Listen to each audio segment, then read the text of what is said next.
Good morning, students. This is all-in-one 3.4 exercise. Question number 1. A, B, C are partners. 3:2 ratio. This is balance sheet. Creditors 1,20,000. Cash at bank 62,000. 1 lakh sundry debtors. 2,40,000 stock value. Machinery 3,18,000. Building 4 lakh. And ABC capital 4 lakh to 4 lakh 2 lakh, total 10 lakh. New ratio 4:3:2. अब इसमें क्या है, stock is valued at 2,20,000, यानी कि value इसकी stock की ज़्यादा है। तो कितनी ज़्यादा है? 20,000 ज़्यादा है। तो वो डिक्रीज की जाएगी, यानी डिक्रीज होगी। मशीनरी डिप्रिसिएशन 10%, तो ये भी वैल्यू डिक्रीज होगी। जो वैल्यू डिक्रीज हो रही है तो फिर वो लॉस है। प्रोविज़न फॉर बैड डेब्ट 5%, तो डेब्टर्स जो हैं वो 1 लाख के हैं, 5% निकालेंगे तो 5,000 आएगा। 10% निकालेंगे तो 10,000 आएगा। 6,000 liability not likely to arise, और 6,000 की लायबिलिटी है जो कि उम्मीद की जाती है कि जो कि देना नहीं पड़ेगा। बिल्डिंग अप्रिसिएटेड एट 20%, यानी बिल्डिंग की वैल्यू बढ़ रही है, तो 20% निकालेंगे हम इसका बिल्डिंग का, तो 4 लाख का तो 80,000 आ जाएगा। ठीक है। डिप्रिसिएशन निकालेंगे 10%, तो 31,800 आ जाएगा। इसका हम जनरल एंट्री करेंगे। तो जनरल एंट्री किस तरह से कर रहे हैं, बिल्डिंग अकाउंट जब इंक्रीज होती है तो उसे डेबिट करेंगे, एसेट्स की वैल्यू। तो 80,000 इंक्रीज हो रही है, 80,000 से इंक्रीज करेंगे।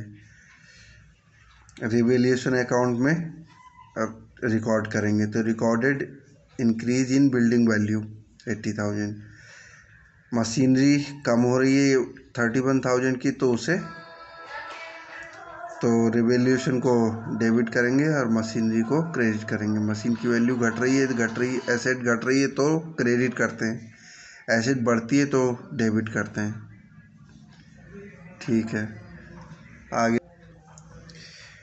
Revaluation account debit to stock, stock की वैल्यू भी कम हो रही है तो डिक्रीज होती है तो क्रेडिट करते हैं। Revaluation account provision for bad debts, debtor घट रहे हैं तो डेबिट करेंगे, रिवैल्यूएशन को क्रेडिट करेंगे डेब्टर को। तो 5,000 से करना है, तो 5,000 का मतलब लॉस हो रहा है। सन्डी क्रेडिटर्स जो देने नहीं है तो ये प्रॉफिट हो रहा है। तो लायबिलिटी जब बढ़ती हैं, कम होती हैं, तो उसे डेबिट करते हैं। अब रह गया आपका प्रॉफिट लॉस निकालना। तो प्रॉफिट लॉस के लिए पहले हम रिवैल्यूएशन अकाउंट ही बना लेते हैं। अब रिवैल्यूएशन अकाउंट में जो है, हमने बिल्डिंग जो है 8,000 की बढ़ रही हैं, लायबिलिटी जो देनी नहीं है तो ये हमारा फ़ायदा है, तो 86,000 का हमारा बढ़ोतरी हो रही है। अब डिप्रिसिएशन जो है वो कम हुआ है, और प्रोविज़न फॉर बैड डेब्ट्स है तो ये 5,000 हो गए, तो हमारा लॉस हो रहा है। और ये 20,000 का हमारा स्टॉक की वैल्यू कम हुई है तो ये लॉस हो रहा है। तो लॉस का टोटल आया 56,800 और प्रॉफिट आया 86,000, उसमें से माइनस किया तो ये प्रॉफिट है 29,200। 29,200 को जो है ABC को हमने ट्रांसफ़र किया 3:2 रेशियो में। तो ये बंटवारा करना तो बताया ही है कि 8 से डिवाइड करेंगे, 2 से मल्टीप्लाई करेंगे 29,200 को, तो 7,250 आ जाएगा। 8 से डिवाइड करेंगे, 3 से मल्टीप्लाई करेंगे तो ये आ जाएगा। इसको 8 से डिवाइड करेंगे, 3 से मल्टीप्लाई करेंगे तो ये आ जाएगा। ABC की कैपिटल हमने ट्रांसफ़र कर दिया। ठीक है, यही एंट्री जनरल में करनी है हमें। ठीक है, ये रिवैल्यूएशन अकाउंट में ये लास्ट जनरल एंट्री कर देंगे।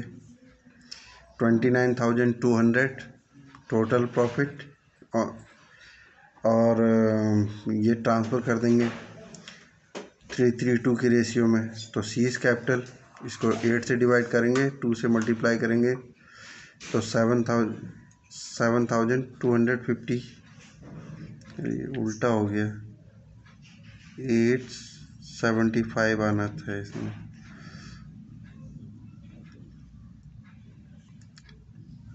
इधर आना था 250।